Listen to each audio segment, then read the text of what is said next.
നിയമസഭാ തെരഞ്ഞെടുപ്പ് തോൽവി കേസിൽ സ്വയം കുറ്റവിമുക്തരായ CPM നേതാക്കൾ അവരുടെ ദേശീയ ജനറൽ സെക്രട്ടറി ബേബി സഖാവിനെ വളഞ്ഞിട്ട് തല്ലുന്ന തിരക്കിലാണ്.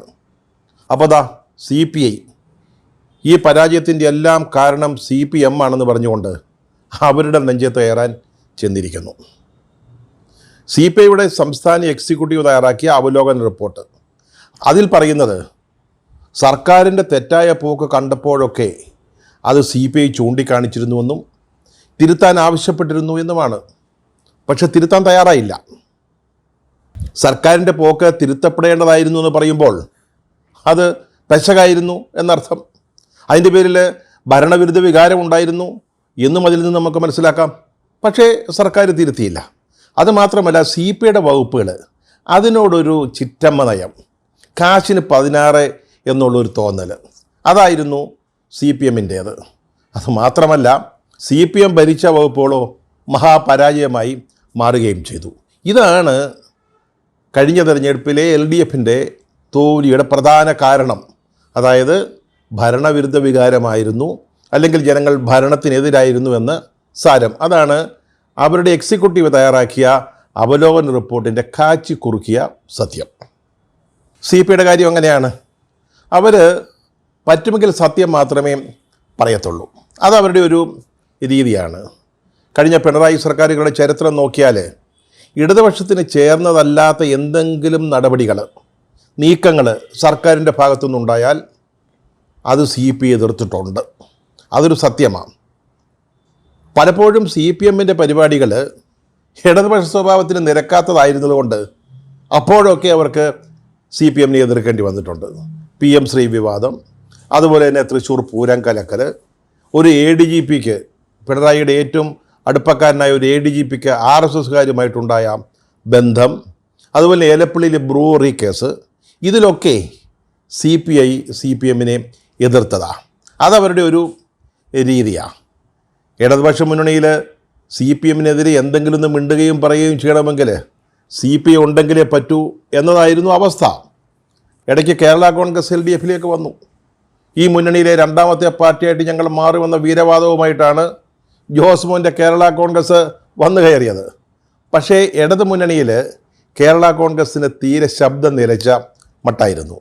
ഈ കഴിഞ്ഞ നിയമസഭാ തെരഞ്ഞെടുപ്പിൽ മത്സരിച്ച എല്ലാ സീറ്റിലും തോറ്റ് സമ്പൂർണ്ണ സംപൂജ്യരായോടെ ഇപ്പോൾ കേരള കോൺഗ്രസ് ആംഗ്യഭാഷയിലാണ് സംസാരിക്കുന്നത്. ഈ CPIയുടെ അവലോകന റിപ്പോർട്ട് അത് MV ഗോവിന്ദൻ മാഷൊന്ന് വായിച്ചു നോക്കുകയും ചെയ്യുമെന്ന് പറഞ്ഞുകൊണ്ട് AKG സെൻറ്ററിലേക്ക് അയച്ചാൽ അതവർ തുറന്നു നോക്കത്തു പോലുമില്ല.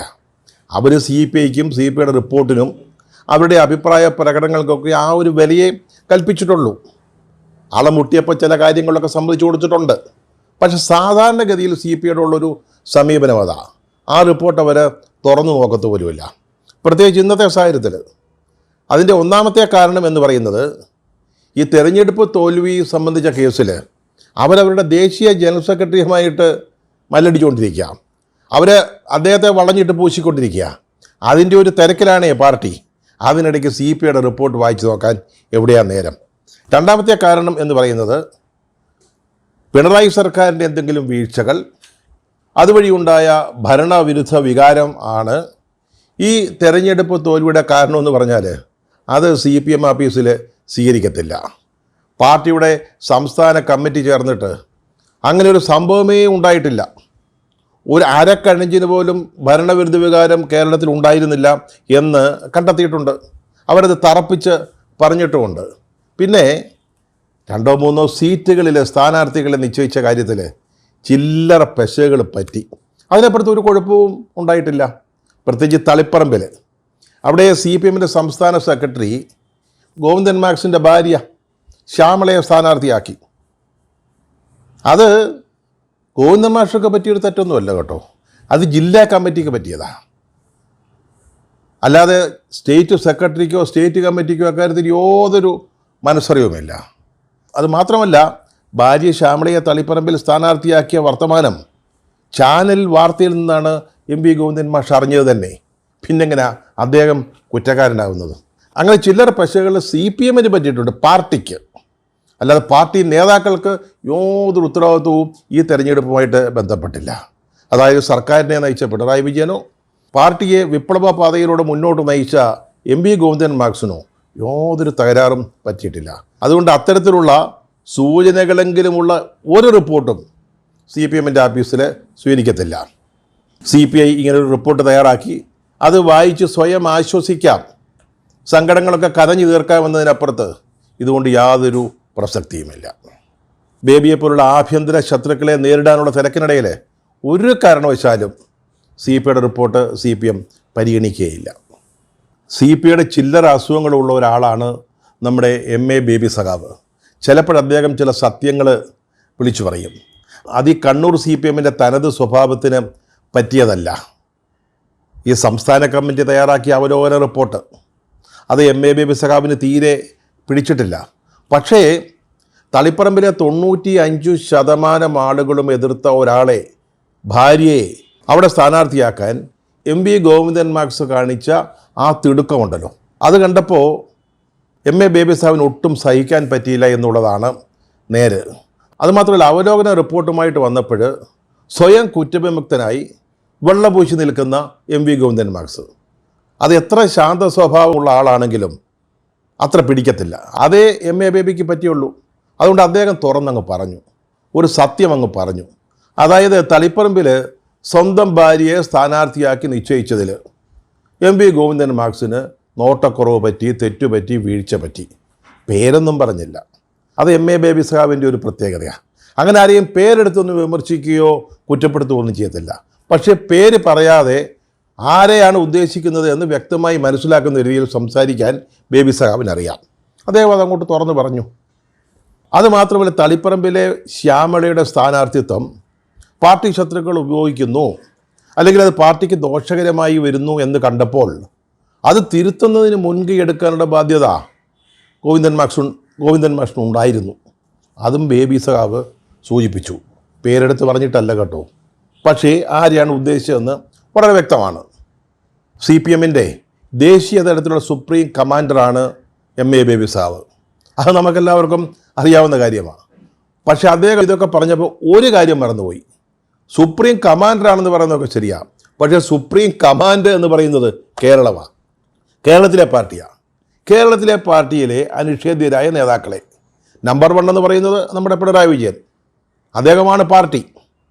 ഭരിച്ചപ്പോൾ അദ്ദേഹമായിരുന്നു സർക്കാർ.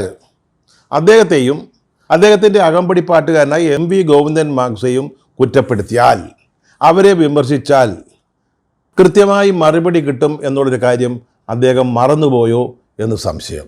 ആദ്യം ചാടി വീണത് പിണറായി വിജയനാണ്.